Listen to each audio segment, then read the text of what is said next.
volta com o Jornal da Manhã, pela Jovem Pan em 100,7. E a gente vai estar batendo um papo nesse segundo bloco com o Dr. Pedro Leão, ele que é advogado e assessor jurídico da Fé Comércio aqui no estado de Alagoas. Bom dia, Dr. Pedro, seja muito bem-vindo ao Jornal da Manhã. Bom dia, João, Natália, Madison, Claudistone. Um amigo meu mandou um abraço pra você, bicho, Fábio Barbosa. Disse que você é muito gente boa. É um prazer e uma honra. Uma realização infantil, porque eu era um entusiasta da Jovem Pan quando ela chegou a Maceió, que era a única rádio que tocava música eletrônica e transmitia o pânico, né? Então, é um prazer e uma honra estar aqui de fato. A gente que agradece, doutor Pedro Leão, pela sua presença aqui no Jornal da Manhã. Doutor Pedro, a gente vai falar sobre convenções coletivas. Mas antes, explica um pouquinho para a gente, conceitua para a gente o que é convenção coletiva, para os nossos ouvintes dos 4 cantos do estado, para eles terem noção, para eles entenderem realmente o que trata essa temática. Bem, gente, a convenção coletiva é um instrumento de negociação com força normativa. E essa força normativa se estende aos empregadores e aos empregados.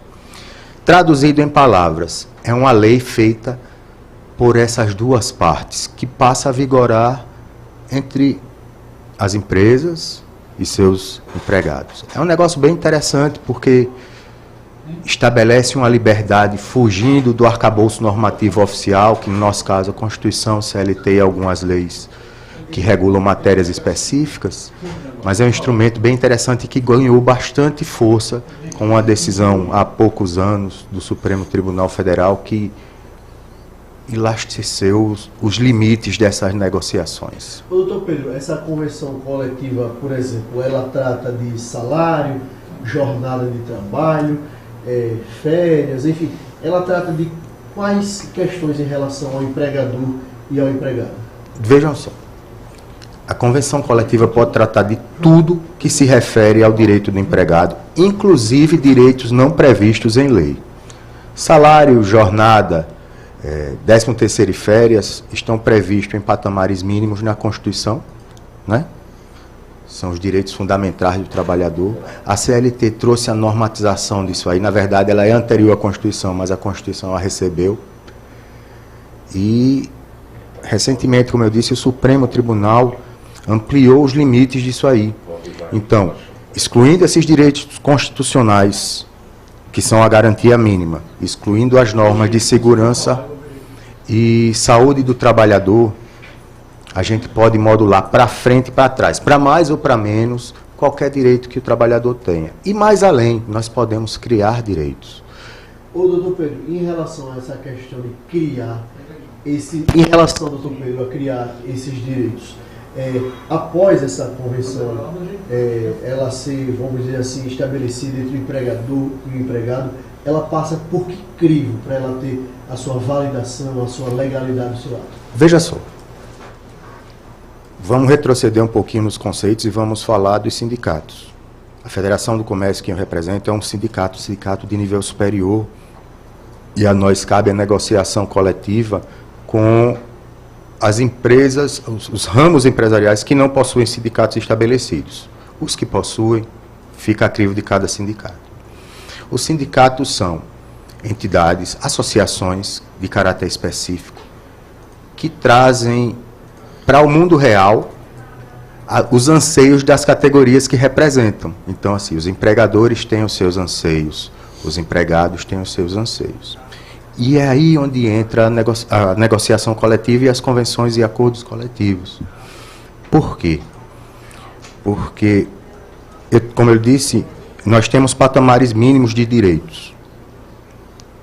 E aí existe sempre uma intenção de melhorar pelo empregado a sua condição de vida, pelo empregador a sua produtividade, o seu melhor vender, a ampliação da sua atividade empresarial, que tudo isso converge para o próprio trabalhador.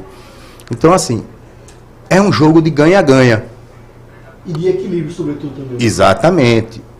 No Brasil, nós temos várias leis que amarram as atividades. Amarram no sentido de que nós temos uma carga tributária alta, nós temos obrigações sociais de manutenção da Previdência. E aí, por exemplo, pela convenção coletiva, nós podemos estabelecer a contratação de uma previdência privada com benefícios para o empregado ligado àquela categoria. Nós podemos estabelecer a contratação de um plano de saúde mais vantajoso, de baixo custo, para a categoria de desempregados. Então, assim, é um negócio extremamente positivo para ambas as partes. É fantástico. É negociar para o bem. Claro que, a depender do ramo de atividade, os patamares mínimos garantidos pela lei podem ser reduzidos, excluídas essas normas constitucionalmente protegidas e a de segurança e saúde do trabalhador, mas para adequar a realidade. Na verdade, é um grande instrumento de adequação às realidades regionais, porque o Brasil é imenso. A realidade do comércio, dos serviços de São Paulo não é a nossa, né? As realidades produtivas, salário, lucro, não é a nossa, apesar da globalização, apesar da internet, apesar das facilitações dos meios de comércio.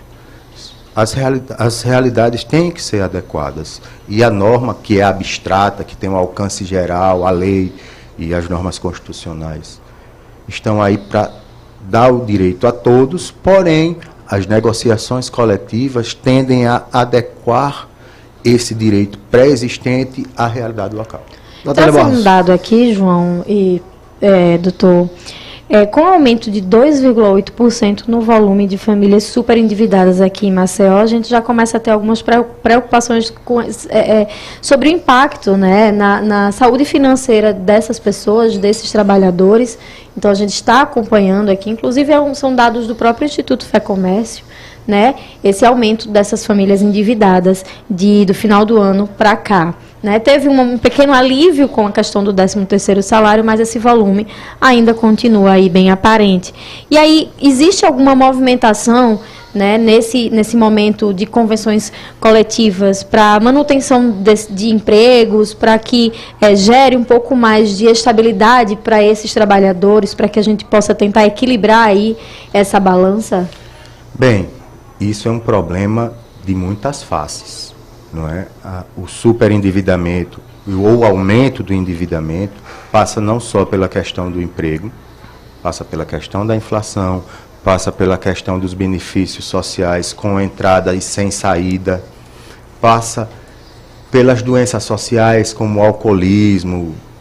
Bem, a gente podia passar o dia, não só o programa, falando disso, mas a Federação do Comércio e os seus braços sociais, o SESC e o SENAC, e acredito que a indústria também, a agricultura, o transporte, também tem esse pensamento, que a gente só gira, falando do comércio, serviço e turismo, a gente só gira se tiver capital humano. Como eu lhe disse, as negociações coletivas são um jogo de ganha-ganha. Então, a gente tem que promover o bem-estar, a gente tem que promover a recuperação da perda do poder de compra, né? Porque, assim, no fim das contas, o trabalhador, que é o nosso cliente do comércio e serviço, é quem vai adquirir nosso produto. Nós entendemos a carestia das coisas, nós sabemos que existem vários problemas, seja com influência externa, seja interna, mas, assim, se a gente não tem o trabalhador com condições de comprar, para quem eu vou vender? Né?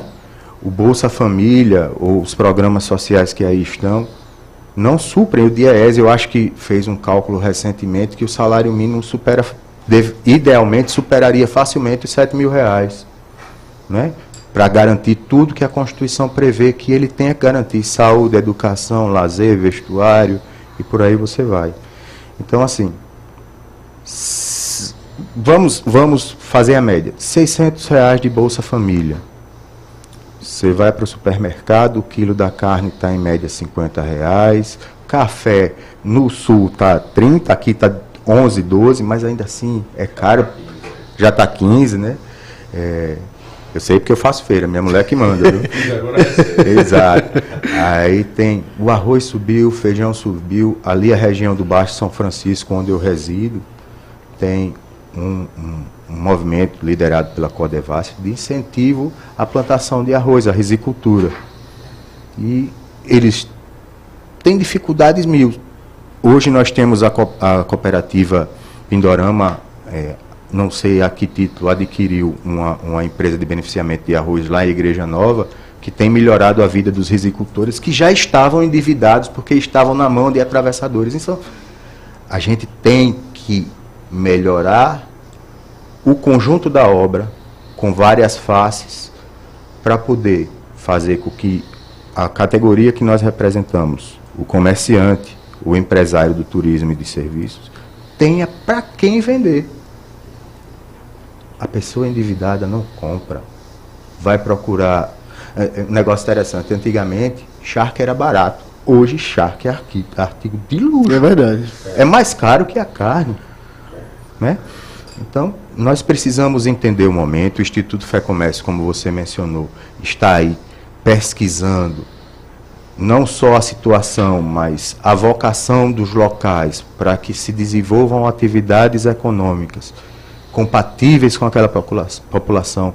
E aí nós entramos com o SENAC para que ele traga a qualificação daquelas pessoas, e também nós entramos com o SESC para que traga cultura, lazer, em muitos aspectos, saúde. Nós temos programas de saúde gratuitos para poder a gente minorar esse impacto que a nação e o mundo estão vivendo, pós-pandemia, pós-grandes desastres. E aí a gente vai pela vontade de Deus. Nessas negociações, nessas conversas, né, entre representantes aí do patronal com os trabalhadores, a Justiça Trabalhista, ela também tem algum representante? Como é que funciona isso assim na prática, no dia a dia? Veja só, as nossas negociações são privadas.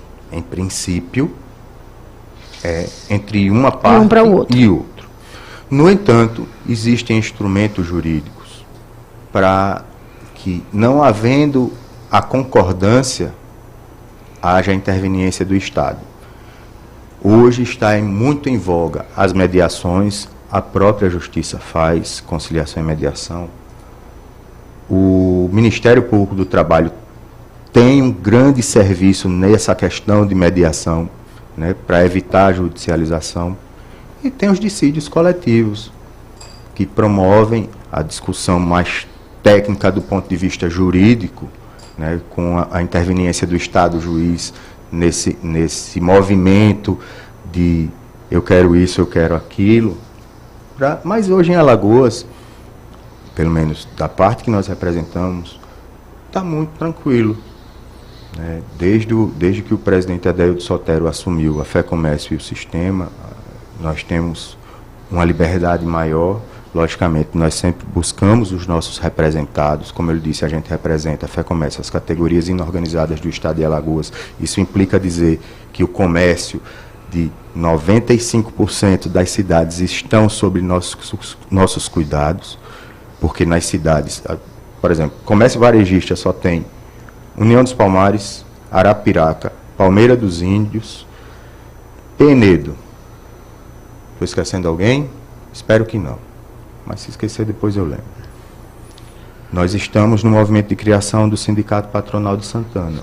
Fora esses municípios, não tem mais ninguém. Então a Fé Comércio é quem puxa essa negociação. E aí, como é que você controla isso? Não dá. Nós fazemos os convites formalmente para que os empresários venham conversar conosco.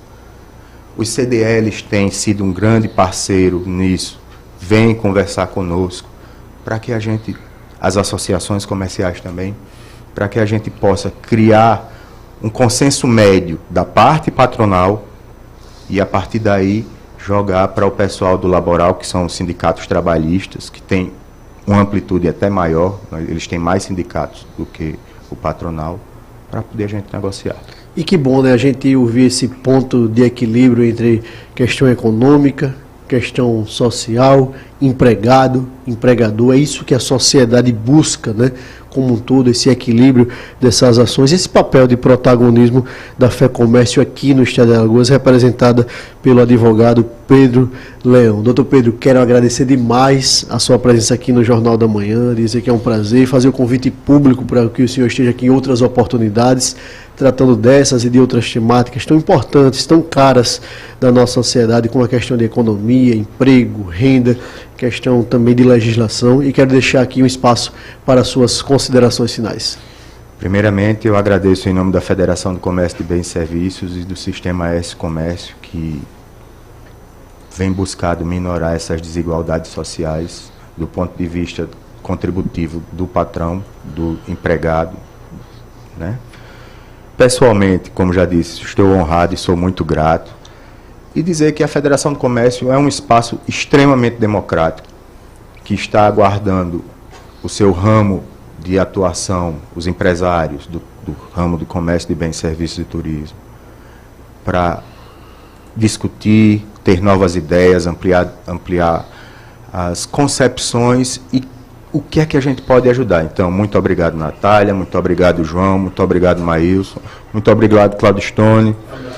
E é sempre um prazer e estamos à disposição sempre. Doutor Pedro Leão, advogado, assessor jurídico da FEComércio aqui do Estado de Alagoas, muito obrigado pela presença, obrigado pelos meus companheiros de bancada nesse dia de muito trabalho, Natália Barros, Maílson Franklin, Claudio Stone sempre na técnica, o Robson Florentino nas redes sociais, fazer o registro aqui, o nosso companheiro também aqui de comunicação, nosso Petros de Almeida, sempre nos ajudando a contribuir com essas pautas no Jornal da Manhã. Então até o nosso sextor, se Deus quiser, até amanhã. Pois é, João Mouzinho, Maílson, amanhã tem sextou, a gente espera que seja um dia ensolarado, né? Que o nosso fim de semana venha aí com muito sol para a gente pegar uma praia.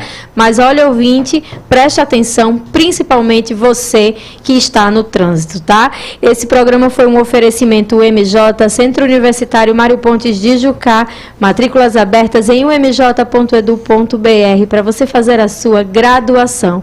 É isso, estamos encerrando por aqui o nosso Quintou e amanhã a gente se encontra. Tchau, tchau. Até amanhã, gente. Tchau.